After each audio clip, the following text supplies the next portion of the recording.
Today, we're diving into the incredible scale and diversity of India through 5 key facets. This really gets to the heart of it. India is defined by a sense of deep, deep time. First up, let's talk about the land itself, the powerful forces that have shaped India for millennia. Way up north, the Himalayas have more than 100 peaks soaring over 24,000 feet. Yeah, it's the tallest physical barrier on the planet, a place where extremes are just normal. So you have 2 huge forces at play. The mountains give the water, the monsoon delivers it.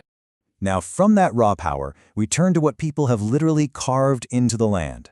Before paper existed, memories were carved right into cave walls and even whole temples from rock. And this just shows a legacy of huge construction projects that spans thousands of years.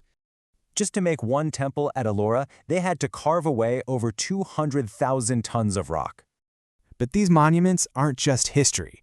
They're living spaces for our third facet, faith. Across India, you'll find over 2 million temples and shrines, some tiny, others like whole cities. It's the birthplace of major world religions, all living and practiced side by side every day. Take the Sikh Golden Temple. Their spirit of service means they serve up to 100,000 free meals. And get this, that's not for a festival. It happens every single day, feeding anyone who comes. Okay, so all this history and faith comes alive in our 4th facet, a total feast for the senses. In the food, wow, it's a journey in itself, changing completely from region to region. All that sensory richness leads us to our final facet, a nation built on incredible contrasts. You've got ancient shrines right next to modern skyscrapers. It's all part of the same landscape. And it's not just ancient rhythms. Modern industry powers the country on a huge global scale. But you know, factories aren't the only thing driving this complex nation forward.